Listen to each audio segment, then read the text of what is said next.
여러분 안녕하십니까? 진성호입니다. KBS가 드디어 제정신이 아닌 것 같습니다. 평정심을 잃었습니다. 역대급 방송사고가 터졌습니다. 18일 KBS 9시 뉴스 뉴스9은 이게 도대체 공영방송의 뉴스냐 할 정도의 끔찍한 보도를 했습니다. 저도 조선일보에서 미디어 담당자를 한 경험이 있지만 공영방송이 이런 노골적인 특정 정당 폄하 또 특정 정당 뽑지 말자는 선동을 한 것은 지금까지 있었던 적이 없을 정도로 해괴한 사건이 벌어졌습니다. 자, 어젯밤 KBS 뉴스9 이런 제목으로 보도를 했습니다.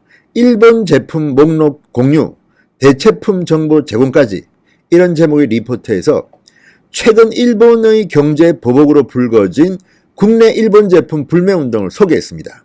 그런데 이 국내 제품, 일본 제품 불매운동에 슬그머니 자유한국당, 조선일보를 끼워 넣었습니다. 자, 1장기 자리에 한국당 로고를 집어넣었습니다. 1장기 자리에 조선일보 로고를 집어넣었습니다. 그리고 안 뽑아요.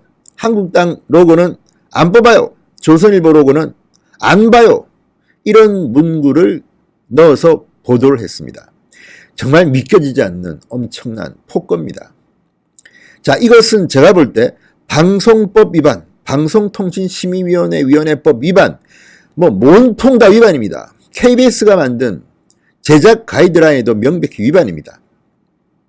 아니, 공영방송, 국민의 TV 수신료로 운영되는 KBS가 미치지 않고서야 어떻게 이런 내용을 버젓이 간판 메인 프로그램인 뉴스9에 방송할 수가 있습니까? 교묘합니다, 정말. 자, 일본 상품, 일본 제품 불매운동 한다면서 슬그머니 자유한국당 뽑지 마라, 조선일보 보지 마라는 메시지를 끼워 넣은 겁니다. 정말 교묘한 상업적, 정치적 술수로 보입니다. 이 정도 되면요, 저는 이거 다음에 방송통신위원회가 면허 심사할 때 면허 취소까지도 할 수 있는 엄청난 사태라고 저는 봅니다. 역대급 방송사고입니다. 이런 방송사고를 저는 본 기억이 없습니다. 실수라고 보기도 대단히 힘듭니다. 자, 어쨌든 이 그래프를 보면 아시겠지만 온라인 커뮤니티에 돌아다니는 이 그래픽을 내보내면서 1장기 자리에 1장기를 떠올리게 하는 한국당 로고, 조선일보 로고를 끼워 넣습니다. 그리고 그 자리에 한국당은 안 뽑아요. 조선일보는 안 봐요. 정말 비겁하고 치사한 행동입니다. 아무리 KBS가 정권에 놀아난다, 문재인 대통령의 무슨 사보냐 이런 비판을 받고 있지만 이 정도까지 할 줄은 몰랐습니다. 그것도 다른 시사 예능 프로가 아닙니다. 뉴스9, 스트레이트 뉴스를 전하는 메인 뉴스 프로그램에서 이런 장난을 친다는 것은 도저히 묵과할 수 없는 사태입니다. 자, 자유한국당은 즉각 반발에 나섰습니다. 이만희 한국당 원내 대변인은 이날 논평을 통해서 KBS가 일본 제품 불매운동 기사에서 한국당 로고에 안 뽑아요라고 적힌 이미지를 내보내면서 악의적으로 제1야당을 공격하고 모독했다. 이번 사태에 대해 KBS 양승동 사장의 사퇴와 함께 책임자에 대한 강력한 문책을 요구한다. 박대출 의원 성명서를 내고 한국당을 친일 프레임으로 여론몰이하는 왜곡 선동 방송이자 내년 총선까지 개입하려는 불법 편파 방송이라고 했습니다. KBS는 현재 홈페이지와 유튜브 채널 등에서 해당 보도를 삭제했다고 하는데 또는 그 부분만 도려냈다고도 하는데 이거는 정말 있을 수 없는 일이 벌어졌습니다. 자, 지금 한국당은 올코트 프레싱을 하기 시작했습니다. KBS 뉴스와의 전면전을 선포했습니다.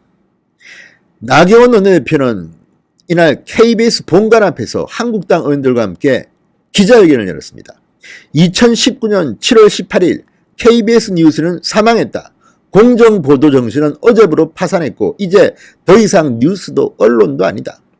KBS는 2019년판 땡문 뉴스, 문재인 대통령을 일방적으로 홍보하는 뉴스라는 뜻입니다.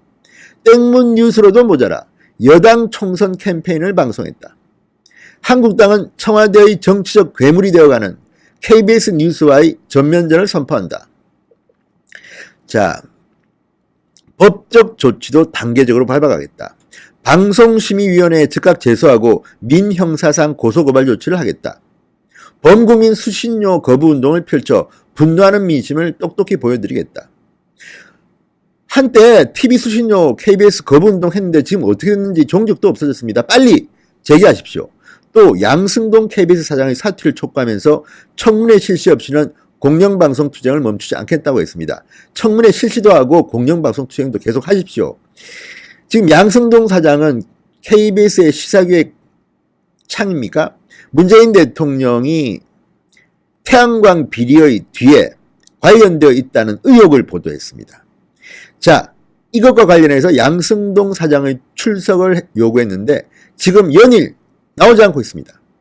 민주당 의원들도 지금 열어놨습니다. 도대체 국회를 어떻게 하는지 과거에도 KBS 사장은 꼬박꼬박 나왔습니다. 그런데 지금 KBS 양승동 사장은 거의 무소불위의 존재처럼 지금 행동하고 있습니다. 국회가 이렇게 권위를 잃어서야 되겠습니까? 양승동 사장을 비판하니까 한국당에 보복한 겁니까? 뭡니까? 자, 김성태 의원. 이 김성태 의원은 그 김성태 의원이 아닙니다. 원내대표를 지냈던 강서구의 김성태 의원이 아니라 비례대표 김성태 의원입니다. 한국당 과방위 간사입니다. 자, 국민의 대표 기관으로서 모멸감을 느끼지 않을 수 없다. KBS 결산안을 상정해 경영난을 점검하고 국회법에 명시된 청문회를 개최해야 한다고 촉구했습니다. 이거로 그칠 일이 아닙니다. 박대출 의원도 이야기했지만 이거는 선거법 위반이라고 저는 봅니다. 선거법 위반. 특정 정당을 이렇게 뽑지 말라고 한 것은 선거에 개입한 겁니다. 선거법 위반으로 빨리 고발하십시오. 자, 김성태 의원도 박대출 의원도 선거법 위반으로 고발할 것을 제안한다고 합니다. 빨리 선거법 위반으로 고발하십시오. 이거는요, 방송 면허를 취소해서 KBS 1TV를 아예 없애버려야 됩니다. 이따위를 하는 방송이 지금 KBS의 간판 공영방송이라고 국민의 수신료를 꼬박꼬박 받아 챙긴다는 게 말이 됩니까? 올해도 적자가 1,000억이 된답니다. 그런데 연봉 1억짜리 김재동 프로그램이나 방송하고 KBS 정말 해대도 너무합니다. 어쨌든 이번 사건은 그냥 유야무야할 일이 아닙니다. 엄청난 폭발적 역풍을 불고 올 겁니다. 진성호의 융단폭격, 오늘은 KBS를 융단폭격했습니다. 여러분 감사합니다. 그리고 혹시 아직 진성호 방송을 구독하지 않으신 분들은 지금 즉시 붉은색 버튼 꾹 눌러주십시오. 구독 버튼을 누르는 데는 돈이 들지 않습니다. 열심히 하겠습니다.